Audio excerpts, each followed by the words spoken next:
Before we play this video, there is one detail most people don't notice. So I would like you to just pay good close attention, because what you're about to watch will left you in a shocking mood. Told that Nigeria left only but with tuber, and that tuber IPOP have one, and the rest is blinking danger. What America just uncovered recently will shock you.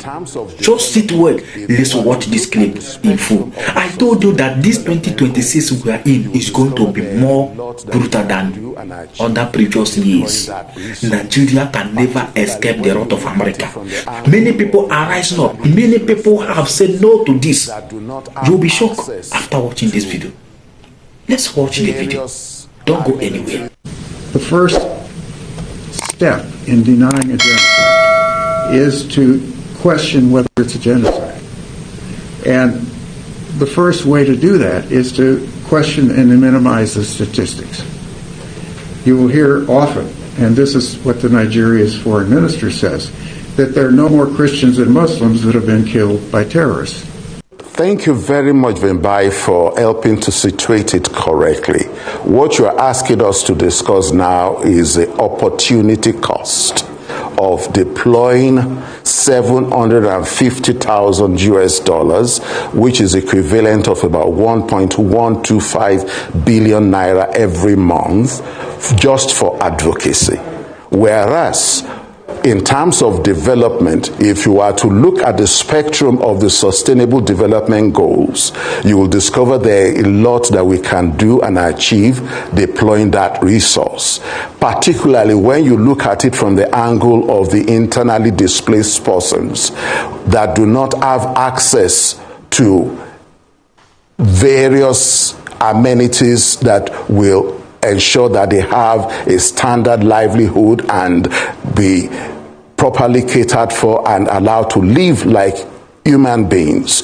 When you look at the fact that this is more of a procurement thing, then you will discover that how come the disclosure instruments by the DCI group has indicated that the intermediary entity that handled this is one Asta Legal Services, situated in Choice Plaza, Alkali Road in Kaduna. Is that entity an SPV under the Security Defense Management Architecture of the Nigerian state? If so, what exactly went through the Office of the National Security Advisor in terms of the procurement procedures according to the laws of the Nigerian state? That is not clear, and I'm hoping that the appropriate committees of the National Assembly will do their oversight.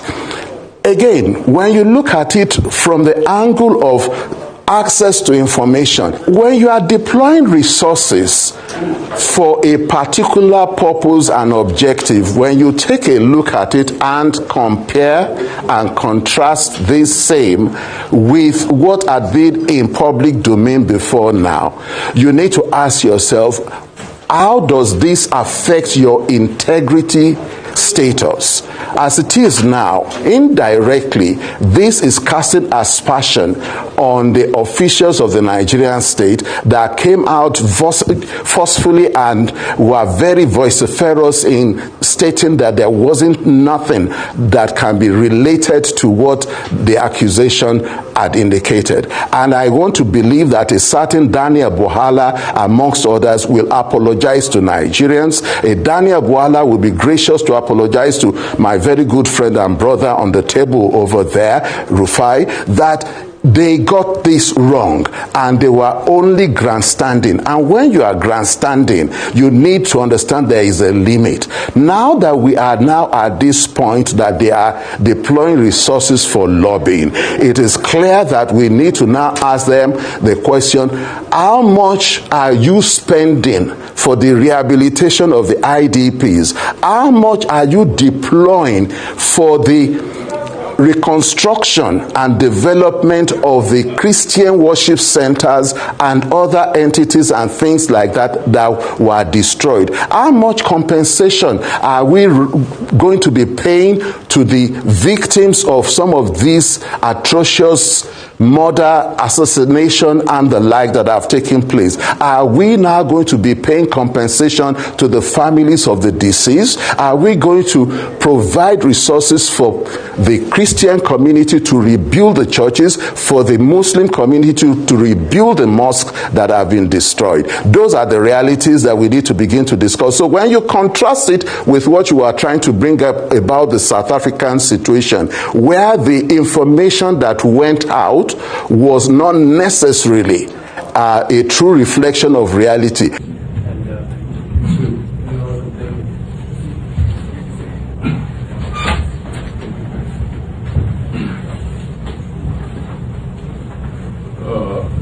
Thank you, Kyle. Thank you, Equipping the Persecuted, Truth Nigeria. Thank you, distinguished guests, ladies and gentlemen. My name is Frank Uto. I'm a lawyer, peace advocate. I'm a politician in Nigeria. I served as the Principal Special Assistant PSA to the Governor of Benue State between 2020 and 2023. So I've been involved in the government. I come from the epicenter of the genocide of Christians in Nigeria because I'm one of the biggest victims. My tribe is called the Thief Ethnic Group from Benue State. We are the biggest ethnic group of the Christian faith in the middle belt of Nigeria and in the entire northern part of Nigeria. We are the fourth biggest monolithic ethnic group in Nigeria, the Thief race of Benue State. And this is our traditional color, the zebra color, and it is called Ange. It is spelled exactly the way you spelled anger. That is the mood of our people right now, anger. And when you put D before the anger, it becomes danger. That is exactly what we're facing. We're facing existential threat in the hands of Fulani ethnic militia who have committed themselves to wipe our people off the face of the earth. They started this journey in 1804 when they staged the jihad of Odmandanfodio, and in their quest to progress southward of Nigeria, our people, the Thief ethnic group, stopped their progression. So they want to continue from where Odmandanfodio stopped, because their mission is to dip the Quran in the Atlantic Ocean. And of course, you know, by the time they conquer Nigeria, the United States stands at risk, because they'll be in charge of the coastal region of Nigeria, the oil of Nigeria, and across the Atlantic stands the United States. So the ethnic group that stands before these guys and the United States is the Thief ethnic group principally, and the ethnic groups, the Christian ethnic groups in the middle belt of Nigeria, in the states of Benue, the states of Plateau, the states of Nasarawa, Southern Kaduna, Taraba, and the Christian minorities in Zamfara, in Katsina, in Sokoto, in Niger State. So today you'll be hearing directly from a witness, from a survivor, and of course it hurts me very deeply. It is heart-wrenching when when I hear Americans begin to give two different sides to our story. Our story has just one side: genocide. Genocide. Our story has just one side. And let me give you, I'll be speaking for the next 3 minutes, and let me give you a graphic example. On September 11, 2001, the 911 attack, 4 planes were hijacked. United Airlines and American Airlines, and rammed into the towers. The people who hijacked, the 19 guys who hijacked this aircraft, were Arab Muslims of the Al-Qaeda group. But when they rammed these planes into these buildings, amongst their victims were also Arabs in those buildings, in the Twin Towers. Were also Arabs. But does it mean that it was a clash between American and Arabs?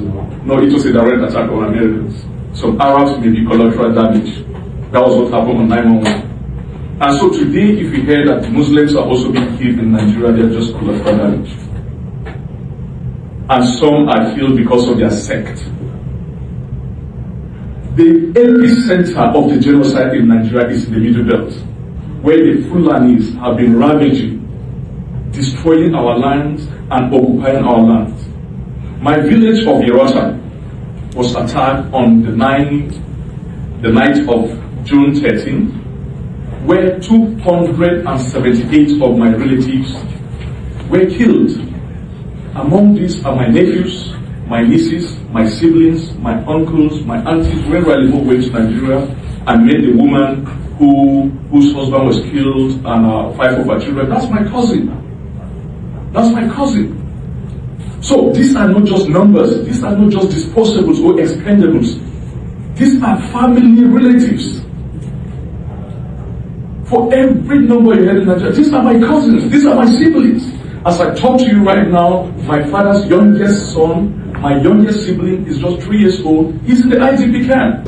And this morning, he was fed with just a pack of noodles.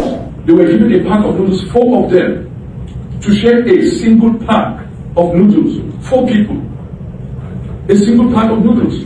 My direct sibling, youngest sibling, is 3 years old. My father's 2 wives are in the IDP camp because my father was polygamous.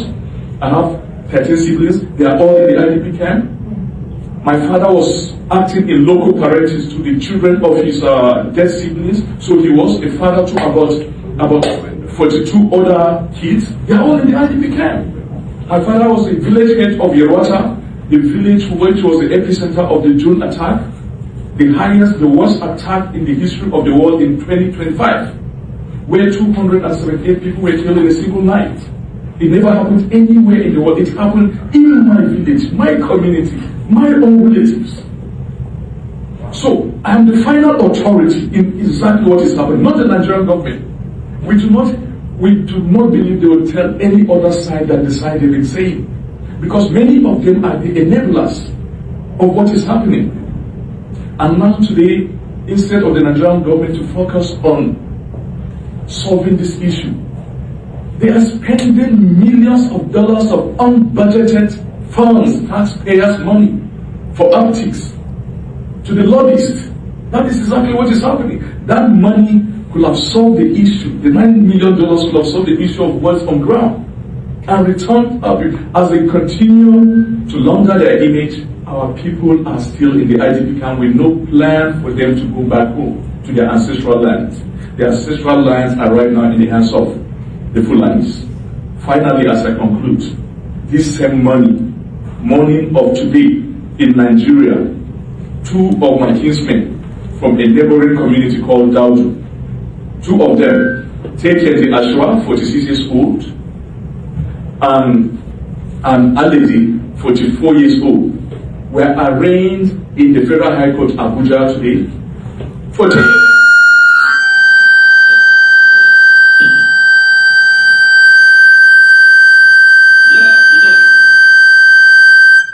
even the mic is angry. So today they were arraigned for terrorism at the Federal High Court Abuja.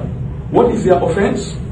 Because in self-defense they killed 12 cattle of the Fulani that were ravaging their farmlands. I have my own mic. And so they were arraigned for terrorism today under the Terrorism Act 2022 of Nigeria at the Federal High Court in Abuja.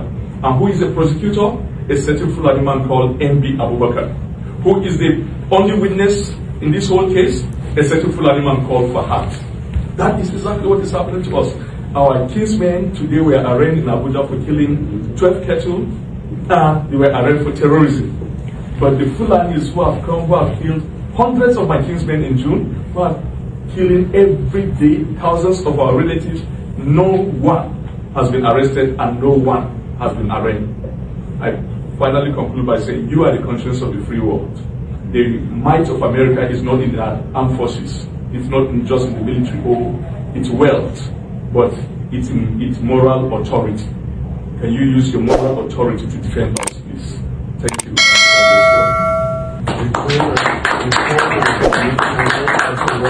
Do we just get the message clear? The money that the Nigerian government is spending is just for the wasting fund. Why our citizens are just languishing in poverty. Now look at it here. The man that served the same government are here confessing for because the Nigeria have happened to him. So what are we not saying? What about the ones that we are not seeing? The worst part of it is that the Nigerian media have compromised. They are complicit. They don't report what matters. What they report is what that gives them the money, not what the people want. And then how are we going to continue coping in the country like this? A country that pays money, hire people to cover their evil. That is why this man called Tufunubu, the drug lord, anything that they cannot do never exists. No matter how you can fool the world, you cannot fool everybody. There are still good people. If these men, these congressmen, the senate, all of them gathered here, listen, debating on what to come next in Nigeria government, that will tell you that the money the Nigeria is spending is just for useless. The money will be wasted. The so-called lobbyists are not working for the interest of anybody. They are working for the interest of their own pocket. If you like, bring in the money. They will speak on behalf of whatever you want them to speak. But at the end, America will do the needful. Because the evidence is so numerous. Please, America, to save your peace and to save your stress and to save your energy, there is one thing that you need to do. And if you fail to do this, you are just wasting your time. Please, Donald Trump, please, American House of Senate, please, congressional men, please, the well good conscious men and women out there, please, I'm urging you people to consider. Just recognize Biafra. That is the only thing that will bring the lastly solution to the Nigeria problem. Because the masses that is being unalived by the hand of these terrorists is so numerous, is uncountable. Where shall we begin? The Nigeria politicians, these ancestors called themselves politicians, have made life so miserable to the common man. It's only disintegration will bring the lastly solution to what that is happening in Nigeria. So please, America, do this to us. Do this and save yourself from the mess of the what Nigeria is about to commit. Because the truth is everywhere. So who am I? I'm only a messenger. If you love what we do here in this Global Love Channel TV, please don't hesitate to touch and hand for subscribe button, like and turn on the notification bell so that whenever we upload a new video like this, you'll be the first person to be notified. And in doing that, you're encouraging us to do more. Togetherness, we shall save life together, because African life matters. An injustice for one always remain an injustice for all. Till next time, see you in my next video. Bye for now.